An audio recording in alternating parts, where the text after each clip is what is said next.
Good morning, everyone. I'm David Bennett, the CEO of the Pinellas Realtor Organization and the Central Pasco Realtor Organization. I'm here with our president, our 2023 president, Michael Wyckoff. He is a broker owner of Engel and Volkers in Madeira Beach and South Tampa. And so we've just come back from the National Association of Realtors meeting. They call it NXT now. And so we thought we'd bring you an update and definitely hot off the video, if you will, because we just returned this weekend. So we're going to share with you some information that we've gleaned from the meeting. And Michael, why don't you start us off with some information on the market reports that we get from NAR. We get two amazing reports a couple times a year from Lawrence Yoon, who is our chief economist, and we will post them both, I think, in the chat, or we will get it out to you all. But why don't you give us some information that you gleaned out of the report? Yeah, sure, will do. Thanks, David. So yeah, this is really fresh, like so fresh. We're still both probably a little bit jet lagged from the trip back. So this is really definitely hot off the press. And I want to encourage you guys, if you haven't seen any of the work of Dr. Yoon, he's amazing. If you ever get a chance to see him in person, he delivers the message in a way that you can really understand it. And it's a way you can pass on to your clients and customers. So a couple interesting stats that I took away from the event. One of them is that we're seeing this weird dichotomy of low inventory and high interest rates. Normally, those two things don't go along. We have high interest rates, we have a lot of homes for sale, but right now we're not seeing that. So it's a bit unique. Not anything, statistically staggering, but just a unique situation that we've not seen much in the past. In 2023, we're expected to end with an 18% decline in the number of home sales nationally compared to 2022. But don't let those headlines scare you, because 2022 was a big year, right? So having a little decline from 2022 to 2023 is not an earth-shattering situation. And we should also note that the statistics we're seeing from NAR are national, not your local market conditions or Florida conditions. So we're a little different here in Florida. We're still in a bit of a growth mode with still some upswing to happen in our values and our growth. So with regard to interest rates, that's been on everyone's mind too. Something he brought out, the 10-year Treasury yield, which is the thing that's most closely tied to our mortgage interest rates. They seem to have peaked and they've started to come down just a little bit. So this should signal the Fed to stop raising their interest rates, which is always a good thing, right? Inflation starts, they're using the interest rates to slow down inflation, seems to be working, which then will trigger the 10-year Treasury yield to change, which should bring our mortgage interest rates down. So it looks like they've reached their peak, should start creeping down a bit, and hopefully that trend continues in through the next year. The expectation, I believe, is that the Fed's going to leave the rate alone at the next Fed meeting. So we hope that's the case. I mean, that benefits all of us in the form of short-term interest loans, car loans, credit card rates, all those things, and of course translates then into mortgage interest rates. One of the things that's interesting is with all this talk of the number of sales going down and everything, prices are still going up, right? We've seen nationally prices go up. For those of you who are watching the market locally, prices are still going up. So there's really, not this huge downward cycle. Where's the crash that everybody was predicting, immediately post-COVID? It just doesn't seem to be the case that there's going to be this big, deflation or the bubble bursting. So that's the nice thing. The median home price is trending upward. There are some seasonal dips that we've seen if you were looking at a trend line, but the overall attitude of home values is on the increase. So, and we expect that our local market is going to outpace the national average, obviously across the board, because of the influx of population. Another interesting statistic, right now, homeowners have the most equity they've ever had in the recorded history of keeping track of that sort of statistic. Obviously, that's a function of the value increases that have taken place. And in the more near term, the lower interest rates, people are potentially making, some equity payments, in addition to their principal and interest. So we're seeing people be in a great equity position. That translates into very little foreclosure activity. So that's good for our economy as well, where we don't have distressed sales and people having problems there. In the short term, one other thing he pointed out was interesting, and this is something you can use in all of your marketing. All of our members can use in their marketing. Home ownership builds wealth, and it builds generational wealth. We've said it time and again. really interesting statistic. The average homeowner has a net worth 40 times greater than the average renter. Yes. So if that's not a perfect indication of how you build wealth and generational wealth, I don't know what is. I mean, that is really a staggering statistic, 40 times greater. And year over year, that increased by about $100,000 nationally. So you can imagine what our local market looks like. But on the national level, it went from about 295 net worth to 395,000. So you compare that to the average renter nationally. Now, these are national that we're giving you. And I think the average renter nationally has about $10,000. Yeah, it's right at $10,000 in net worth. So it's a huge difference on people building family wealth through homeownership. Yeah, great stuff. So in the short term, the expectation is that mortgage rates should settle in the mid sixes and maybe as low as 6% by the end of 2024. They should start trending downward as we enter the new year. Due to the very low interest rates that we had, followed by a quick uptick, there's now a lot of pent up demand. So is the market going to crash? I don't think so. I think we're going to see a resurgence as the interest rates drop just a little bit. A lot of things have happened. There is a record number of divorces. There is a record number of people turning 65 years of age. There is a record number of marriages. I mean, all these things happen that cause home ownership to change, transactions to happen. And with our sales numbers a little slower, that tells me there's transactions waiting in the shadows to happen. So again, we're going to probably start pushing up prices again because of the number of transactions. So, and one of the nicest things about going to the meetings, the national meetings, it's fairly affordable. You can write your trip off. You're going there for business. Is hearing from professionals like Lawrence Yoon and talking about the economics of both commercial real estate and residential. And you think, well, we're not too involved in commercial, but it's really, really important because everything else lags with that. Michael was talking about one of the slides that Lawrence covered, and he covered the pent-up seller demand and how people can't wait any longer. And it's a beautiful slide that has some great statistics to make you kind of understand what's going on in the economy and the churn that will happen. And he mentioned, 7 million new babies being born. That causes churn. People need a larger home, larger space.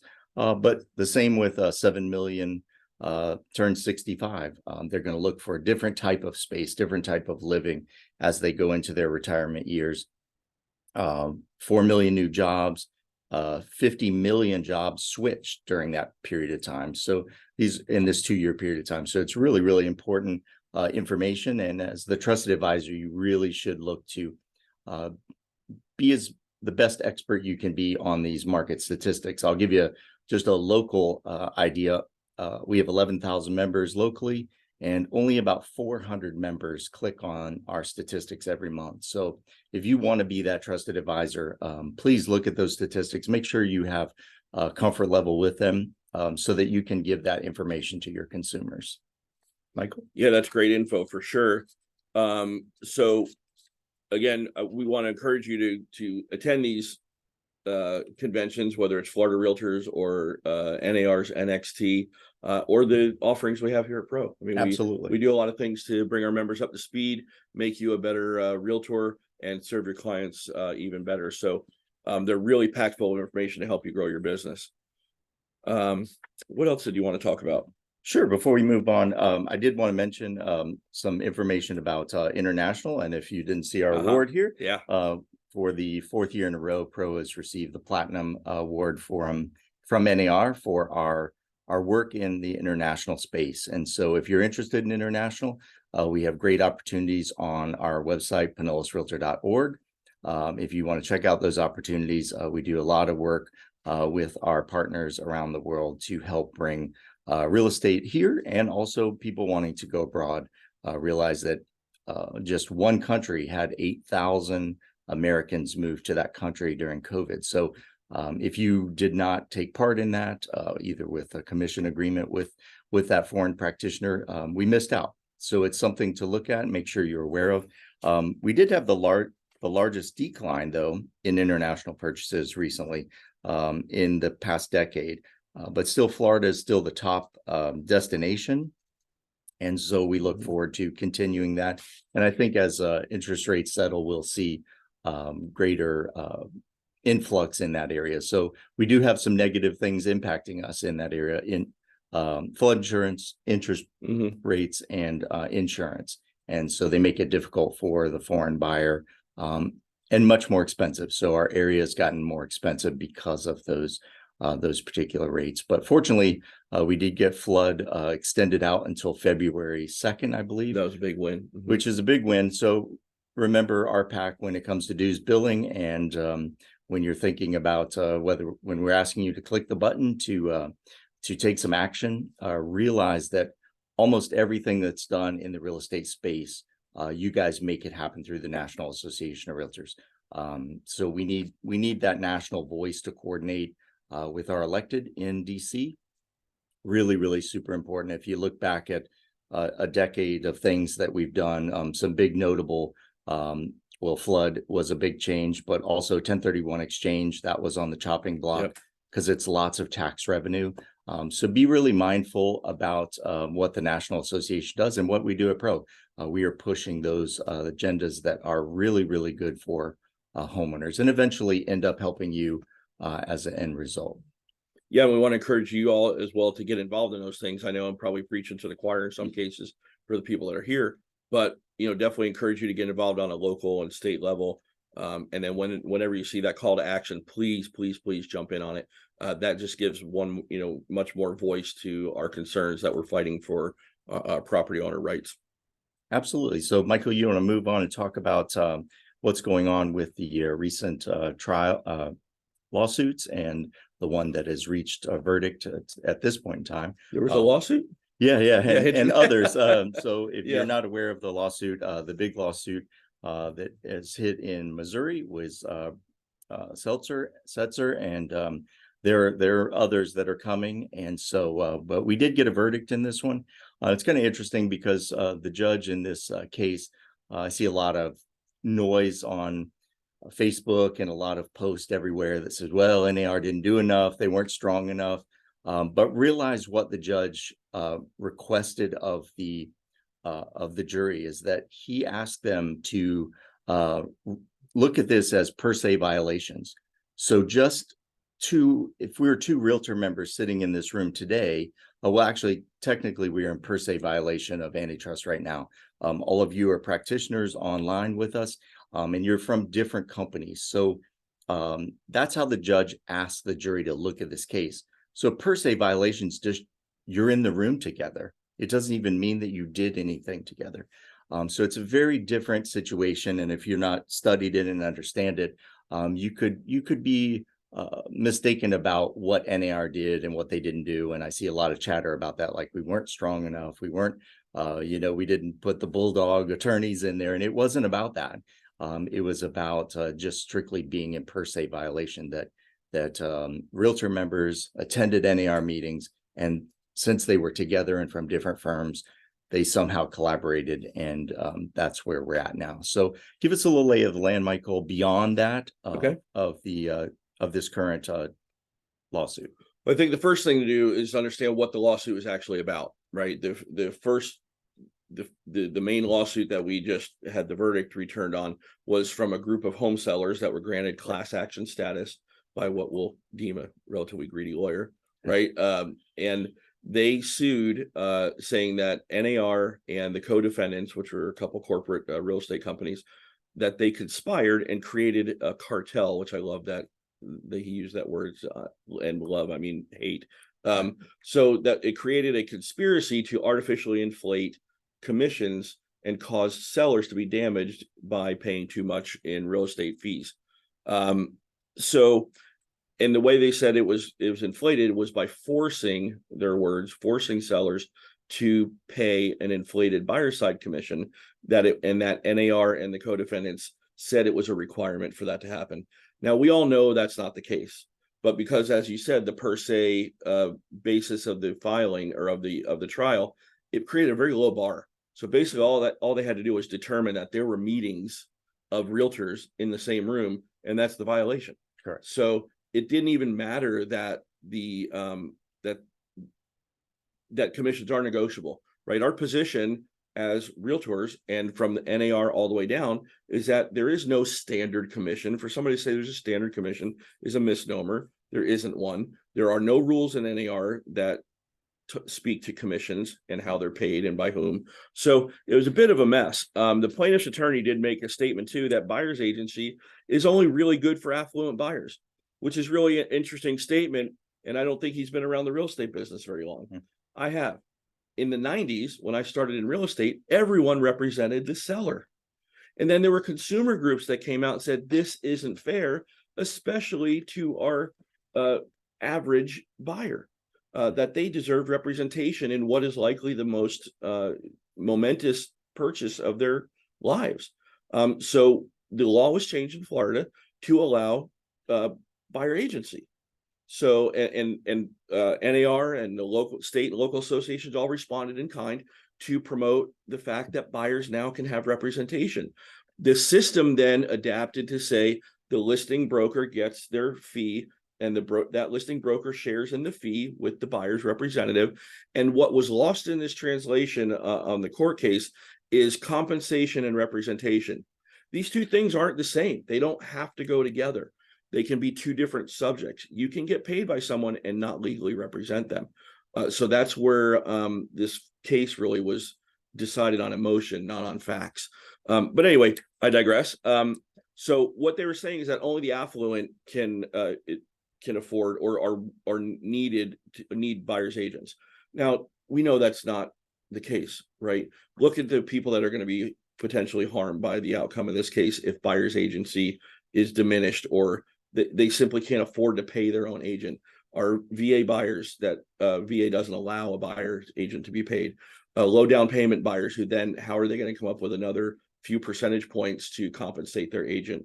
So the very people they're pledging to help, and that the initial change from seller agency only to buyer agency was crafted to help. Now they're undoing all that. And it's a little bit frustrating. So NAR does have policies in place that do protect buyers and sellers, and it keeps the marketplace competitive. All commissions are negotiable. We've known that all along, and that translation somehow got lost during this lawsuit. And both sides, and you know that as practitioners on our listing agreement, we have a total fee, and then further down we show how it's going to be divided and what the buyer side's going to get. That's decided by the seller. Correct. Right? Not by us. Right. I mean, they may take our counsel on what's appropriate or what would induce a buyer, to come along. And if you're not going to pay the buyer's agent, you may have fewer buyers that can actually afford to buy your home. So it's all part of your marketing program, right? So in the end, the jury found in favor of the plaintiffs and awarded an amount of damages of $1.78 billion. And in the meantime, right before the case was decided, NAR actually, and most of the MLSs, including ours, handed out a rule that said you no longer have to put a dollar amount above zero in the MLS as cooperation. Right. The policy has always been it could be $1. Right. So the fundamental change is we changed $1. Yeah. But it indicated a willingness to say, okay, there doesn't have to be anything there. Correct. But Correct. we do have to fill that void, that space with zero. So at least the MLS can process it, right? Absolutely. So it wasn't a big change, but it is just a little signal that, hey, we get what you're saying. So where do we go from here? NAR is filing an appeal, which they've made very clear. They are going to fight on this per se factor of the case that could potentially cause the entire thing to be overturned.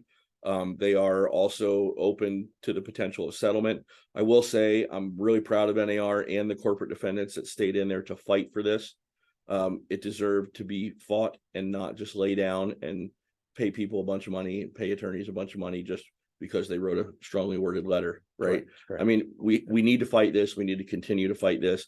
And they have pledged to do that. Yeah, because as we can see now, the copycat suits have come up. So there are quite a few actually while we were at the NAR meetings. I think Texas and Virginia both had copycat, and they went even deeper into naming associations, local associations, state associations, over these rulings. So it's interesting. But remember, when we do things together, we have protection. So when NAR gets a settlement or reaches any type of thing. And they've done so probably 50 times with the Department of Justice, because over time things have changed. We used to publish a list of commission rates that you could charge back in the I think late 70s, early 80s. If it was this size commercial property, you could charge this much commission. And so all these things over time have changed for us. And so the nice thing about being organized is that that you have that protection when NAR settles something with Department of Justice or with anybody. We all then have that protection. So it does have some protecting factors for all of us, or for all of you that are practitioners, and understand that the commission rule change. People we heard some little negative stuff about it, but realize it was only $1. So this whole time, everybody thought that there was some larger amount of money, I guess, that was required to be posted in those fields. But MLS rules were always $1, which in essence was zero when it comes to a real estate transaction. So we've had a lot of questions about that because of that change that we made with Stellar MLS. So that is still up to you and your buyers and sellers about how that all works. We don't engage in that at all, other than what's filled in that box. That's the only thing that we do control. So be mindful about that. It still doesn't break down the cooperative rules that are in the Code of Ethics. And it's another important factor of your membership, realtor membership, is there is a difference with the Code of Ethics. So be mindful that just because of all these lawsuits and people are hearing this, you still have to cooperate with one another. That is the premise of the realtor organization and the MLS, is that we cooperate to get the deal done for the customer to the very best we can, and allowing them to have some some fiduciary with their agents to get through the deal and to get done safely and efficiently for the consumer's largest purchase in their lifetime. Michael? Right. So, if I get nothing else across to anybody today or throughout the next few months, the sky's not falling. Right. That's the biggest thing. I mean, if you're on social media, you're seeing, ads for coaches or whomever. It's the end of buyer brokers. Buyer agencies, real estate agents are being destroyed. It's not the case. What's happened here is they just want the essence of the case and the findings of the jury, which their attitude is the buyer should pay their own agent, the seller should pay their own agent. Does that make it illegal to offer to pay a buyer's agent? Absolutely not. We just have to make sure we're clear that we don't have an appearance of paying a buyer, of requiring or forcing someone to pay a buyer's agent, which we've never really done. Right. But we just have to make it even 1,000 times clearer, right? So the sky is not falling. Buyer's agency is not going to an end, coming to an end. It's not going to be illegal to represent buyers. NAR isn't going away. Your local association's not going away. Major real estate companies are not divesting of membership in NAR. What part of the lawsuit settlement from a couple of the corporate defendants that did settle, they did say they were going to make it optional to be members of the NAR. I don't think there's been any fallout.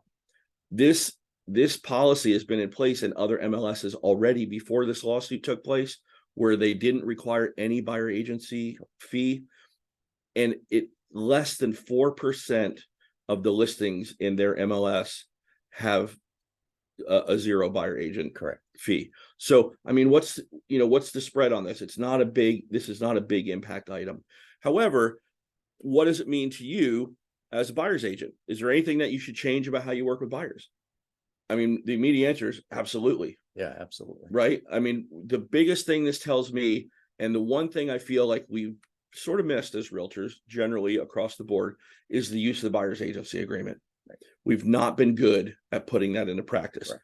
Right. That conversation is difficult to have. Hi, David. My name's Mike. I'm your real estate. I'd like to be your real estate agent. Here, sign this document that says, you're exclusively working with me. Right. So how do we get to that conversation? Right. That conversation needs to be had, though. And you need to figure out from your broker or a trainer, whoever you're getting your advice from, how to handle that initial conversation. And I've said it to a few people in passing. Your first meeting with a buyer shouldn't be at the front door showing them a house, right? That's where we've fallen apart. we've been remiss in our responsibility of explaining how we do what we do, why we do what we do, and how we're going to get paid for doing what we do. Yeah, absolutely. Great segue. If you're not familiar, and we'll post it or send it out to you all. However, Angela is doing this in the background. There are two great reports on competition.realtor.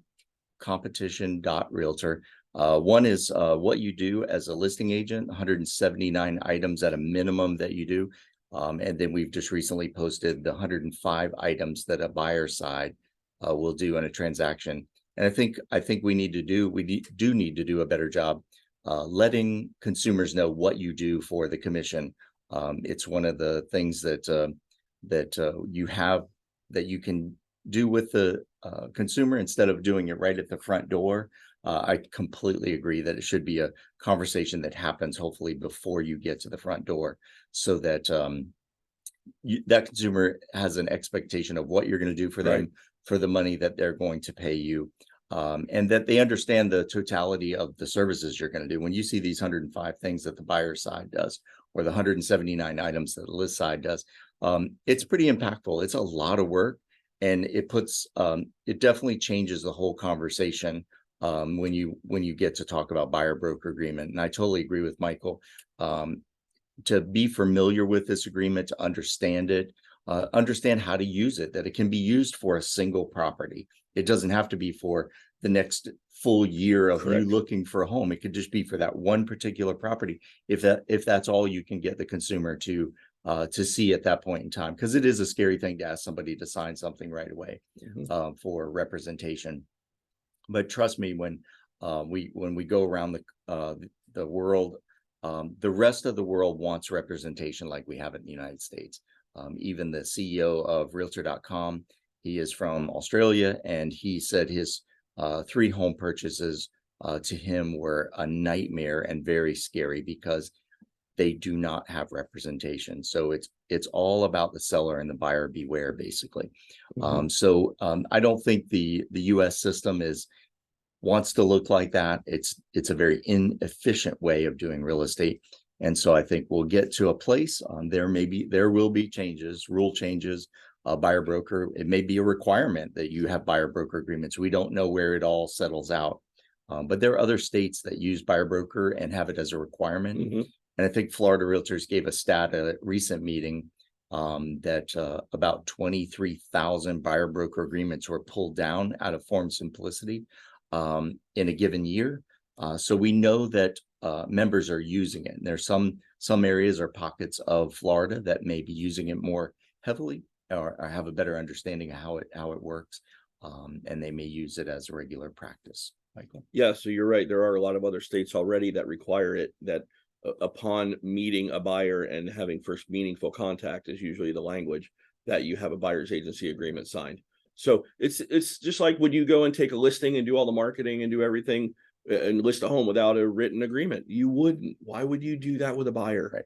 Right. So get used to that. And how many of us have had, I've worked with this buyer for 2 or 3 months, and you decide to take a weekend off with your friends or family, and the buyer texts you or calls you and says, oh, hey, I saw this great open house on Sunday when you weren't available, and I made an offer right to the agent. Isn't that great? And then you're out because you didn't have that conversation at the beginning on how you work, what you do, and how you get paid.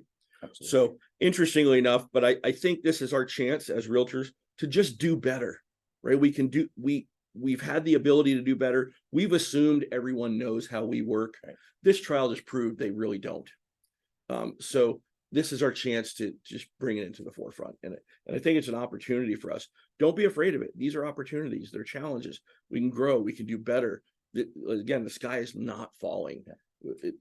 I think we're going to come out on the other side of this even stronger.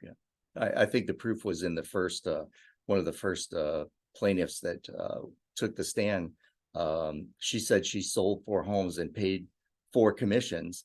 And then her very next statement is that she then turned around and bought 5 homes and didn't pay a commission. And so that was some of the testimony that was used in the case. So you can all see where this comes from. But again, a lot of this stems from a lack of understanding about what happens in the real estate transaction. It goes by in 30 days, and the consumer really doesn't get a grasp of how things work and how people get paid. It's the most misunderstood thing, I think, in the real Mhm. estate transaction. And there were even companies that they used some of the company literature against us, because the company literature said that the buyer broker side was free services, and it's not. It never has been free. But that is what even a big real estate company was telling their agents to tell consumers. And so that's how we get in trouble with this type of thing. And I see a lot of this. Just this morning, I was scrolling on Facebook and saw one of the big Facebook groups with realtor members in it. And there were at least 5 people in the group that had talked about commissions. Mhm. And, again, that is a violation. That's evidence, that's per se. And it's also then evidence to be used. So let's be mindful about talking. Remember, we're not supposed to talk outside of your firm about commissions. You can to the consumer, just not to another practitioner. And business practices. These is where we get in trouble. And so be mindful about talking about that. You and I can talk about it. You can't talk about it to Michael, though. You can talk to me about it because I'm not a practitioner. But be mindful about those things. Be mindful about your post, because when you say, well, isn't there a standard rate? Every time somebody says that on Facebook, these are just pieces of evidence that will be used against us at some point in time. So be very mindful. For sure. So, very exciting stuff happens at NXT, I think, and I think there's a lot of opportunities there. What did you pull out of NXT that was So revolutionary for you? 24 years of going to this conference.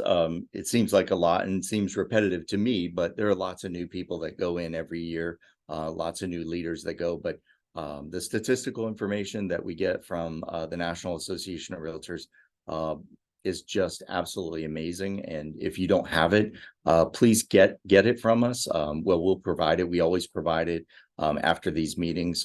I think they're worth the entire amount of NAR dues. I think we pay about $150 for NAR dues. If you pull down these reports 4 times a year, it's a high value to you. The networking that happens, I think Florida realtors signed 2 memos of understanding with foreign countries, so that you can get paid a commission. When we say we do a memo of understanding with another country, you're like, wow, what's all that? The pomp and circumstances, and what does that mean? Well, it means that if we sign an MOU with Portugal and you have a customer that goes and you refer some business to a real estate agent in Portugal, that you can get paid a commission from that agent for referring the business. So that's why we do these memos of understanding for you. NAR has a huge NAR connection, 80 countries, lots of networking happens on the international space. It is a lot of our marketplace, and a lot of our marketplace, we get a lot of people from around the world in Florida. A beautiful climate, water, and so the weather for Europeans most is very favorable, and Canadians very favorable. But there are other people who just want to diversify their portfolio, their money, that will buy a home in America because they know that it's over the long haul, 4% every year. Over the long haul, it's a great value for them and maybe for them if they want to become U.S. citizens. It's a pathway to citizenship. The networking that happens, like you said, it's super, super important.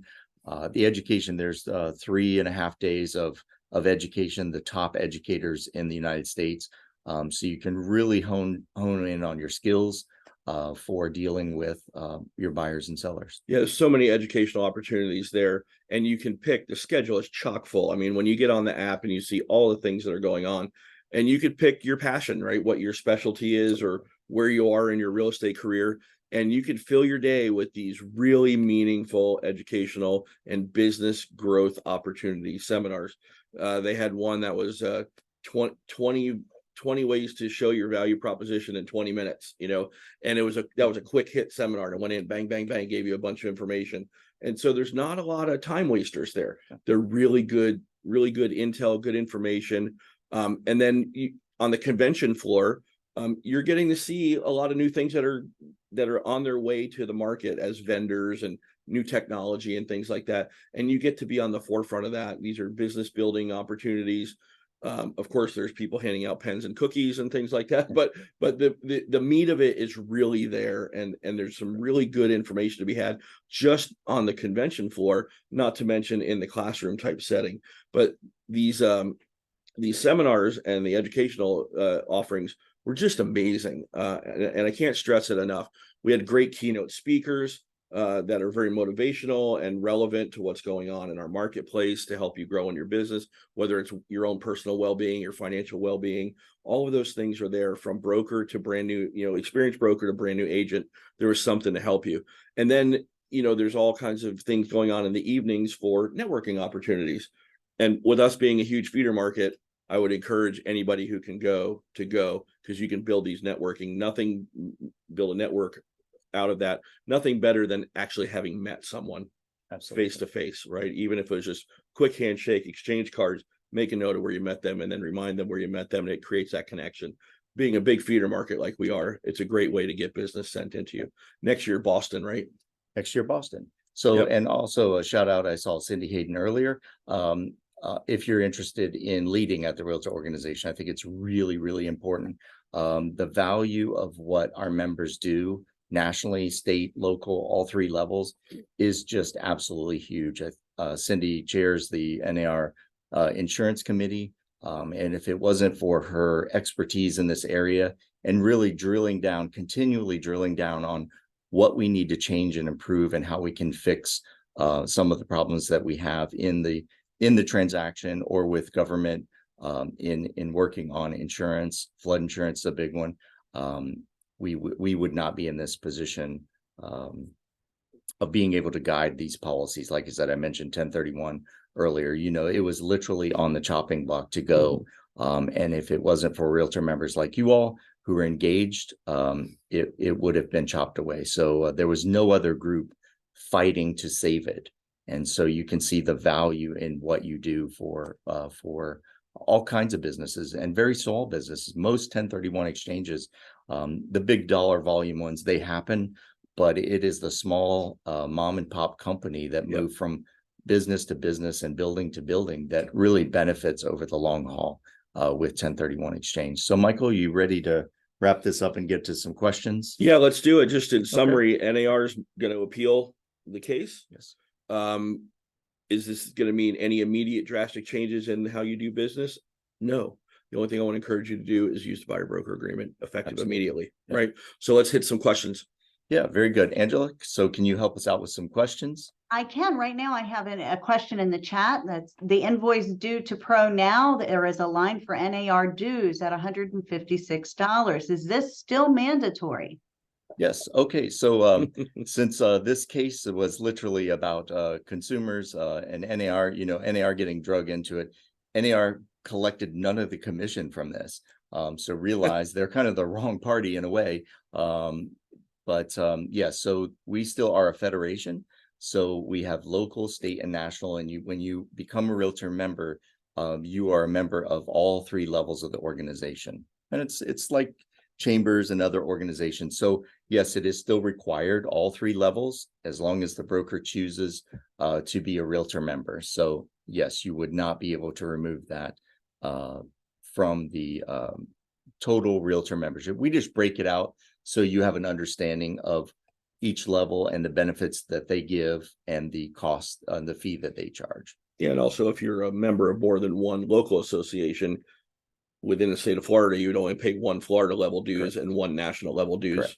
Yep. So that covers you for no matter how many associations. Realtor membership is one membership. So you can get your services from Pro, but also if you move to, if you have an office in Virginia, you can also get services in another state, and it's universal access to all those services. So once you're a Realtor member, you can go to other states and other locals and get Realtor member benefits. All right, next question. Do we know if FR is considering making BBA mandatory in Florida, please? Well, I know that they have an amazing attorney in Joanna Watkins. So they are working on the back end to see where this goes and trying to make those adjustments. Now realize that, this is where the power is going to be. We'll need all Florida realtors probably to weigh in on us getting a form that works properly and can be understood by consumers and works to the benefit of consumers. So I believe as soon as we get some clarity on exactly where this is heading, Florida realtors will be pushing our elected to make these changes in the buyer broker agreement. Yeah, keep in mind that's a legislative maneuver, right? That's Correct. not a policy Right. issue from NAR or FR.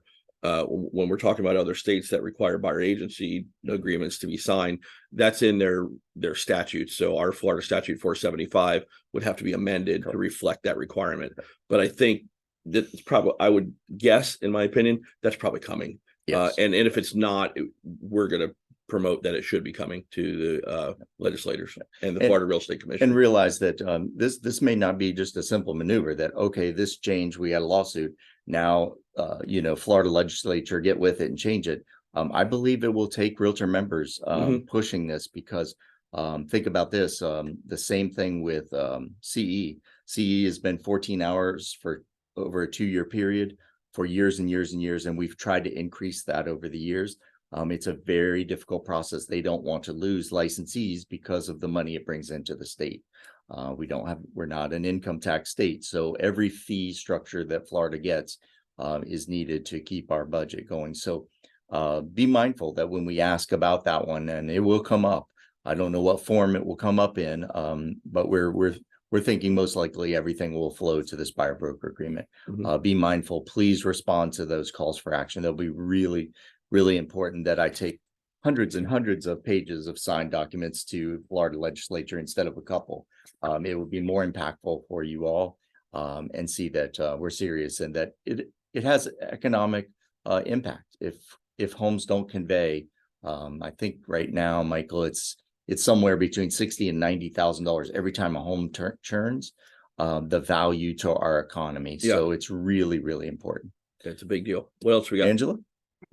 Well, and some individual brokerages are now making it mandatory to use the BBA in their individual brokerages as well. For sure. And if that's a broker's policy, that's a good policy, I believe. And they can certainly do that, but there's not a statutory requirement for it right now. Correct. Thank you. All right, next question. When we see a small co-broke, is it okay to ask the listing agent if the buyer is willing to do better? I'll answer it so that Michael is in your first day violation. Thank you, remember? So we have to be really careful. I want to about answer it things. so badly. And we always have had this issue with per se violation. Angela and I do member orientation every month, and we remind the members in the room that they're brand new to the business, that you all are committing antitrust by being in the room together, and those conversations that could be very dangerous. So absolutely, everything is negotiable. So I think that that you need to speak with your broker, get savvy about contract negotiations, and if you're not familiar, if you're new, take Graduate Realtor Institute and get some information on negotiation skills In ABR. and the ABR. Correct. They're great December courses 7th. to solidify those type of skills. But practice it with your broker. Practice it with someone in your office only, please. You could do it with affiliate as long as they're not a licensee or a realtor member. But I think it's something that you have to find out what your office policy is, and then use negotiating skills. But everything is negotiable, and it always has been. It's funny, we've never had to have these conversations about it because the assumption was everybody negotiates everything. But essentially, the state law says you cannot make your commission as a residential real estate practitioner a term of the contract. You cannot. Correct. However, your client can. Right. So they can direct you to make that a term of the contract. If the co-broke is too low for your satisfaction, there could be a credit from one party to the other to make up for the difference, but that has to be driven by your client, not by you. Correct. Yes. So you could, the buyer broker could work with their client, and their client signed a buyer broker agreement. Yes. And the client could say, I need the seller to fulfill the buyer broker agreement cost, something simplistic like that. But the parties to the contract are not the two realtor members. It's the two buyer and seller. Angela? All right, next question. Thank you, fellas. Next question, can the broker not be a member of NAR and still use MLS services? Yeah, so tricky. So we've always had Florida, Georgia, Alabama, a Thompson law that was back in the 90s, I believe, early 90s. where a broker member can choose to be a Thompson broker. The fee structure is different, and it's based on a gross up of what it cost us to do professional standards and some of those things that we'll run into if you're not a realtor member. And then the loss of services. So all the services on the realtor side of the house, even though we own the MLS, this is kind of the crazy thing is that this lawsuit punctured through that. Realize realtor members built with their dues dollars and their efforts and their work to build it. They built the MLS. So it wasn't some outside entity that we just buy the MLS from. So, it's kind of diluting your asset and what you have as industry practitioners. So yes, you can. A broker could decide to become a Thompson broker. This is voluntary on our side of the house, but then all the realtor services, like I said, so super would not be part of that. It's a very expensive system. And you think, well, it costs $15 a month. Yeah, but probably $7 a month of it is insurance because of having access to thousands and thousands of properties. So it's a really expensive system. Forms, some of the other tools within Stellar MLS like RPR are not included. Anything in Florida Realtors side of the house would not be included in that. So you really have to weigh that carefully, because you could say, well, I'm going to save $100 and then realize that savings was not worth it. And then now Florida Realtors just added a really nice tool that is almost worth, well, it depends on your life and what you value. They just recently added a safety feature that will be on the realtor side of the house. That if you had to independently buy it, it would be $159, I think, a year. So it definitely wipes out one big chunk of dues section very, very easily by having Forewarn. So if you don't know, Forewarn is going to be a member service for all Florida Realtors. Florida Realtors passed a motion at their last meeting in August to buy it for all 239,000 members at a tune of like $3 million. Yeah, very good. Angela? A very good benefit for sure. Yeah, super David, good. what about contracts with if they are not a member of NAR? What about the contracts? Does that come into play? Yep. So contracts are owned by Florida Realtors. Thank you. Yep. All right. And Adam wanted me to remind everyone, we also got our commercial accreditation at the gold level this year too. Very nice, Adam. Thank you for that. And Yeah, hard work on Adam Spartan, the committee, to formulate, to get this commercial accreditation, which just says that we've lived up to the standards that NAR requires to assist commercial practitioners in their business. Thank you, Angela and Adam. Yes, thank you. This event is being recorded and will be available later at a later time as well for those that couldn't attend. Thank you, Andrew, for asking that. All right, fellas, that is all the questions we have in the chat. I don't know if there's any more. We want to give it another minute, see if any more pop up. Sure. And while we're at it, so when we post this video, Angela will link to all the statistical reports that we mentioned today, both reports that were given at the national meetings. I think the residential report were 45 slides.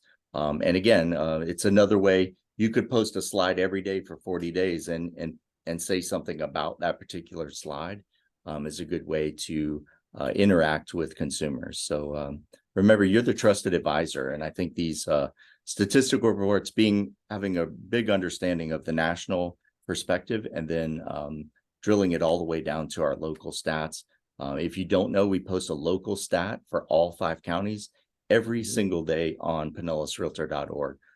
So it's a real easy way for you to just click on the link, look at the daily stats for all 5 counties, or if you just want to hone in on Pinellas, you can just go to that page and look at Pinellas.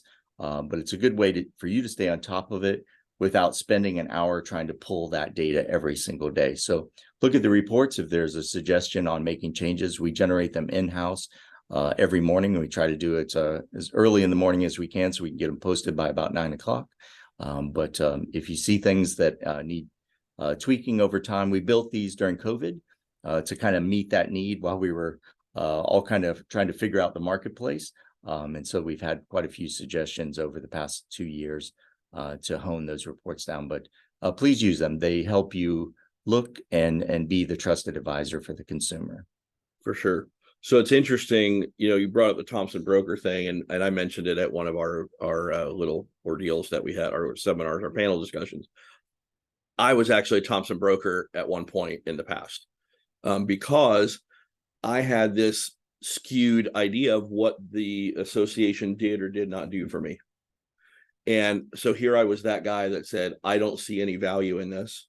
I'm only going to sign up for MLS services. Right. And now fast forward, here I am, the president of the very association that I didn't want to be a member of. Right. So does that tell you something? Yeah. That I saw the light, right? I saw the value. I realized the error of my ways, if you will, right? And turned my life around and realized what is done for me and on my behalf and on behalf of my clients and customers, quite frankly, through the various levels of the associations. If you're questioning your membership, I'm going to tell you, go on our website, pinellasrealtor.org. Correct. See all the things that are there and the tools available to you and the support that's there. Go floridarealtors.org and see all the tools that are available for you, statistics, seminars. There are business building webinars. I was just featured on one. I'll put a plug in for myself. They have a whole segment called Take 5, where there are experts in their particular area that give a little 5-minute vignette on some business building videos. And then on the national level, go to realtor.org and see all the things that are there available for you. It'll keep you up to date on statistics, legal changes, legal challenges, business building enterprises, all those things. So if you have questions about the lawsuit that are specific that you think need addressing, NAR has put out a email address. It's nargovernance@nar.realtor. That's if you have a really serious legal question about something to do with the lawsuit. Absolutely. nargovernance@nar.realtor. David had mentioned competition.realtor, which will show you all a way to evoke in a succinct format all the things that you do for our clients to show them how we do what we do and why we're worth. It helps you enhance your value proposition. And then we have realestatecommissionfacts.com. That is specifically related to the lawsuit. Information on what it means to us. It's an overview of it's not specifically about the lawsuit, but it's sort of in response to it to help you craft your discussion on how we get paid, how commissions work, and how things will be moving forward. So I think, Angela, the one question that I got last week, just directly over the phone before I went to the NAR meetings, a member asked about Stellar MLS, and you own it through the association. So 17 associations own Stellar MLS. And just think about this, and thank you, Michael, for showing your side from going from the Thompson broker, not understanding the association, to understanding the value. And when you break the pieces down, local, state, and national, it's really, really easy to find the value piece. Like I said, if you just took the statistics and or the forewarn from Florida Realtors, and not even counting the forms and all kinds of other things, if you just divided that up, you're way getting your money's worth. A couple, maybe $10 a month, and you can't buy forewarn, just the one product. And you probably couldn't buy the forms. We spend hundreds and hundreds of hours a year on forms, and probably hundreds of thousands of dollars keeping those form tools updated. But somebody asked me about the MLS and where the money goes and all that kind of stuff. And I said, well, think about this. I think the average, our MLS fee is about $500. But think about what your MLS fee would be if we weren't running it in a kind of a nonprofit motivation. We don't have this motivation to make a profit. It is in a profit company because government makes us do that, because we don't jeopardize our nonprofit association. But think about if we had to satisfy shareholders or satisfy others in that, your fee would be commensurate with what CoStar charges their right. realtor practitioners that want the commercial side of the database. And right now, I think CoStar, the average CoStar client is paying over $900 per month. Mm-hmm. But remember, they're wanting to make a profit. They're wanting to satisfy shareholders, so they've got to make enough money to pay dividends to shareholders. Right. Those shareholders have a profit motive personally themselves. Exactly. And so that is a huge difference from what, $10,000 a year for MLS services compared to $500 per year in what Stellar does. So you can see the difference when we have a different motivation. Our motivation is to take care of our members and to deliver the products and tools that you want from us at the best price we can possibly do. Do we make Yep. a little percentage point? Yeah, we make about 3 to 4%. And basically that money goes to rainy day and legal. And so to cover us in case there's a big disaster here that we would need to insulate. But that's the difference between the two. And it was very clear to the person once I started down that path for them to understand. The hard part was they didn't understand how expensive the MLS would be if it was taken away from the associations and made to be this profit entity that satisfies shareholders. Right. So very, very different situation because they were a residential practitioner. They didn't understand the CoStar fees. So if that helps you out, basically the MLS would cost everybody $10,000 a year if it was being run by CoStar. And that's what they'd like to do. They would really like to, they would like to have the MLS away from us and away from you all, where they can control it, they can write the rules, and they can do whatever they want. So be mindful, it is your MLS. It's not somebody else's. So if there's something that doesn't work with it, rules that you think are outdated, please write to me. Just write to me and say, hey, I don't understand this rule. Can we get this changed? This doesn't work in our marketplace anymore. This is a 1970s rule, and there are still some embedded in the rules that are 1970. Write to us, and we will take it to the realtor committees that handle this, and realize that Pro has, of the 28 people on the committee that would change rules, Pro has 2 members on that committee. So we have a voice, and we will go to bat. Staff writes a nice position paper on why the rule should be changed, and we get done what our members need. As long as it's legal and we don't have any challenges that we're going to face with changing a rule, we will do it. So anything else, Angela, before we wrap up today? I do believe that's it. Very nice. Well, thank you all. I hope Yes, these thank have you, been everyone. helpful. And I think we're going to do this once a quarter, just to give a update on what's going on as we go through the lawsuits and the many that are behind this one, to kind of figure out where we're at. And I think you just need to always remember that we had a campaign years ago and it said, real knowledge, real service, real value, that's a realtor. And that's what consumers want from you. So go on and continue to do that and be that trusted advisor for the consumer. For sure. And we're here for you guys. My contact information is on our Pro website, or you can certainly find me in the MLS. Feel free to reach out to me anytime with any questions. I'll do the best I can to help you. Thank you all. Have a wonderful day. Thank you, everyone. Bye-bye. Now the camera moves. I waved my hand.